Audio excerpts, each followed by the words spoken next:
This is so cool because I haven't been in front of the camera just sitting and talking for a very long time. The last time I uploaded a sit-down chit-chat video was March 13th. That's wild. That's not my last video out, but like all my videos since then have been like vlog style, just not sitting down and talking to the camera. And I really love talking to the camera. I've been like thinking, what do I want to say? When I first started my YouTube channel, it had been something that I wanted to try for a really, really long time. So I feel like I popped it off just having topics that I had never executed. That build up of like wanting to start your channel made me just go like, okay, this is what I want to say, this is what I want to say, this is what I want to say. Also, every thought I had since I started making my channel was just like, oh, let me put my camera out.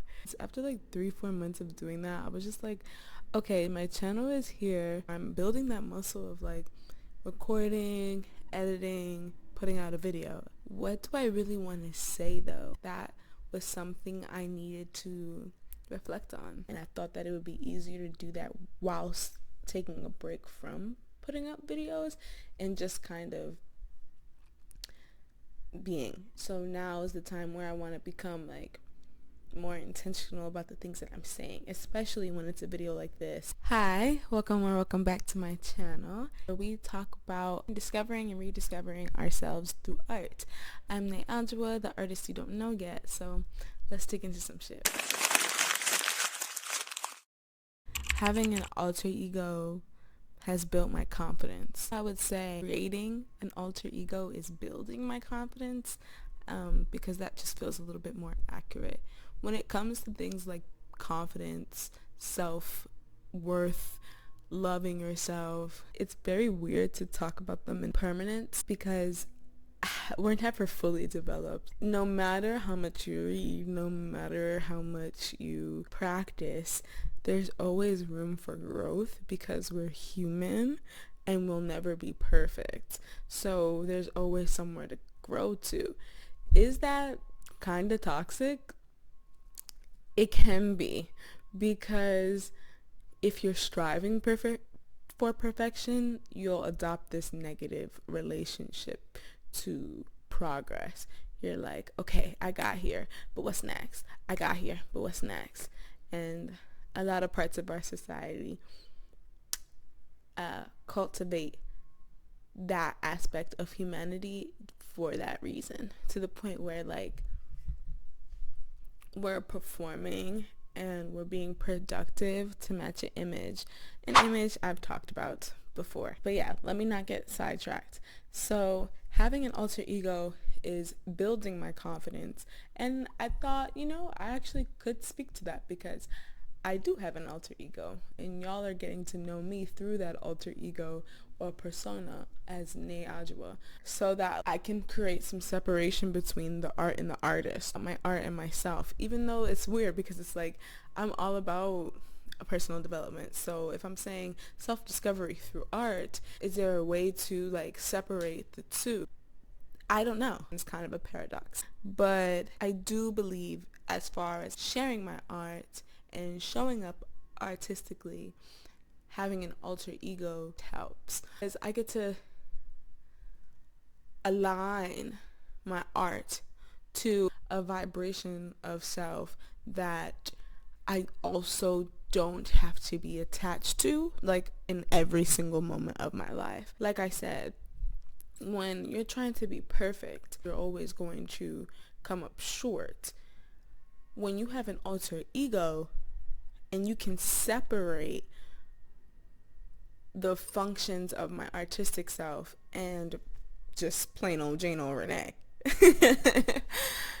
there creates a buffer so that you're not heavily critiquing yourself too much, or so that you understand that like when people are getting to know your art, that is still only a fragment of your identity, and there's no way for people to ever really know Renee, insert government name. It's a way for people to get to know my art, which is an extension of me. but it's not the totality of me. And I think I agree with that. Sorry, that's like, when you have like profound thoughts or seemingly profound thoughts and you're trying to like make it as thorough as it sounds in your head. Confidence is strange because confidence is one of those things that feel like you need it before you can do anything. And feeling like you need confidence before you can do anything kind of stops you from doing everything, and it's always stopping me from doing stuff because I'm like, how am I gonna do it? I don't know how to. You have to do it, and that's the only way. But who wants to fall flat on their face? Nobody. I did an open mic night last week and I was so mad at myself when I got off the stage. Why? Because I knew I could do better, and I was like, but how was I going to know I could do better unless I got up on the stage and did it? And then I had to focus on that. And it was very, very hard for me to focus on that because it's very easy for me sometimes to focus on the things I want to improve. That separation, like I said, from myself and my art is necessary. Although it's not like 10 degrees of separation, it's just not 24/7, because something about being your artist self 24/7 is like agonizing because you never feel like you're doing enough. You're always trying to learn more about the world. If you want your art to reflect the world or inspire parts of the world, then you're constantly curious of whether or not your art is doing enough in its message, timing. And then we live in 2024, so if you want your art to be seen, you have to learn marketing and content creation. So being your artist self 24/7 can be pissy, and I just don't want that agony. So I have an alter ego, and my alter ego's name is Neajwa. Isn't it? It's interesting how like art sounds like a fucking mental disorder when you're breaking down your art. Oh, it's just breaking down your brain, and nobody really wants to break down their brain because everyone's afraid that they're like a little bit crazy. I've come to terms that that's my spark. Not only is Neajwa like just a filter or platform for my art, but it's also parts of my own artistic self. How I built her was thinking who I want to be as an artist. You want to think about how your art is going to take up space. That means you have to know what your art is saying. You have to know who you're talking to. Even if it's yourself or it's saying nothing, like the answers to those questions can be as diverse as you are. Questions work as a really nice framework. For me, at least, my alter ego is a part of myself that I'm proud of. Like, the image of self that I create through my alter ego is someone who walks into the room and knows her shit. Someone who walks into the room and is proud to be there. The train is passing, sorry. Someone who walks into the room and is proud to be there. Someone who walks into the room and knows what she can add to a space.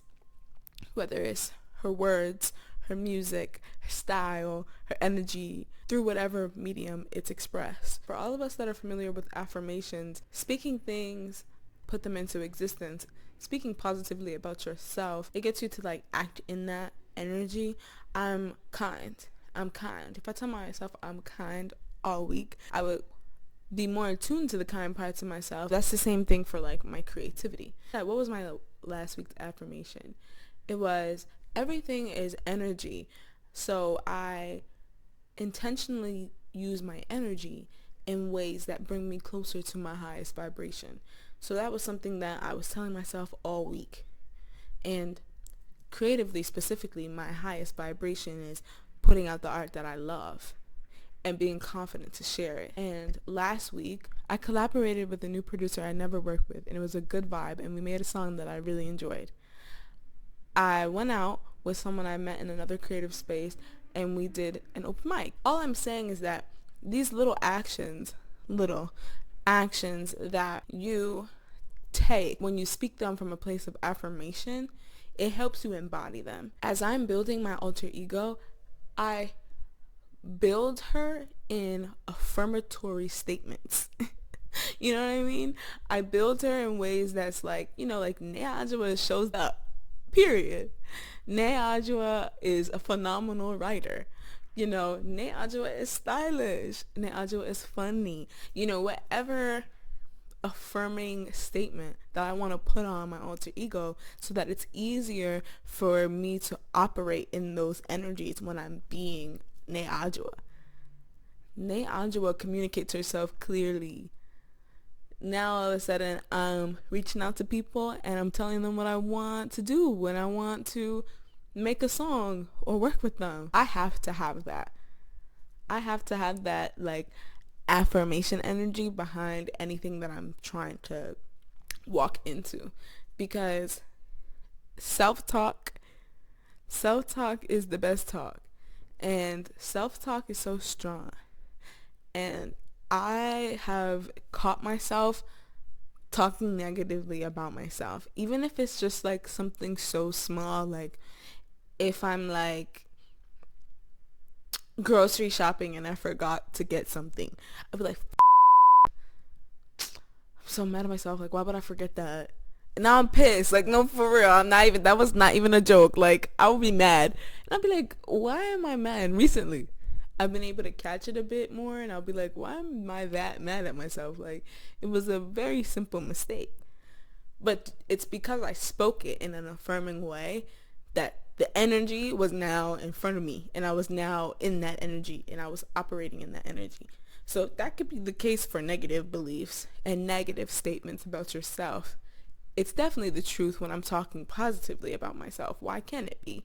It should be. But that's also a good thing to know. So I have to like intentionally say positive things. My affirmation for this week is that I execute my creative projects effectively and artistically. Period. That's an affirming statement that I'm assigning myself, that I'm further assigning Neajua, right? And I'm sitting down and I'm recording my first chit chat video in so long. Speaking that energy creates the energy. Once I can create the energy, feel the energy, I can operate in it. Once I start, communicating more effectively, I start to feel more confident in my communication. More sounds from the outside world, feeling like an outsider, just spectating, watching. Sorry, the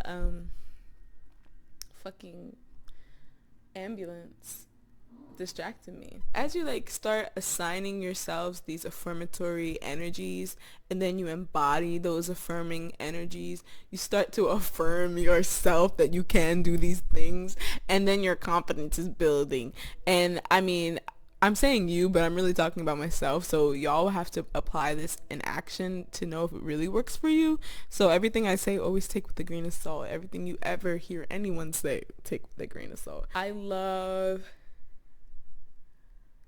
building myself up.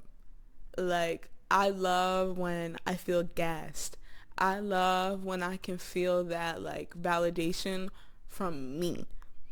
And realizing that that's the only time validation really feels good is when it comes from me. When people compliment me, it's cool, but I'm such a in my head person that 9 times out of 10 it does not matter. It can be so fleeting. Someone can say, oh, that was the coolest song I've ever heard. You sound like an angel. And all I'm thinking is all the ways I could have made it better. If I learn how to balance that energy, it's going to be a good thing for me, because I also don't like when I'm in spaces where I need someone's validation. And I've been in those situations and it's not fun, because then when they don't give you the validation you're seeking or needing, it's like you don't have that energy to self-start. I have the keys to my own ignition. If other people can help, that's beneficial and that's appreciated. But if I can't do it for myself, anybody being able to do it is only ever going to be temporary. I'm starting to walk in energies that I set out for myself. That's a very, very good feeling to feel as an artist, as a human being, as anyone that's ever had any insecurity ever. And I have a ton, so working through insecurities and getting confidence in any area is just such a fulfilling feeling. So however you get it, go for it. If we can't affirm ourselves through our alter egos, what do we have? If we can't go to Bella Noches, like, where do we go? And that's my spiel for the day. I plan on doing some batch filming because I'm actually in the mood to talk. So if you guys see me in the same exact setup in a separate video, know that it was filmed today. I'm contemplating doing the YouTuber thing where I change my shirt, but then I'm also like, can I be real? I'm probably just gonna be real and wear my shirt and just film another video. So yeah, as always, I'm Nate Ajwa, the artist who just took some time to meet, and I'll see you next time. Thanks for watching.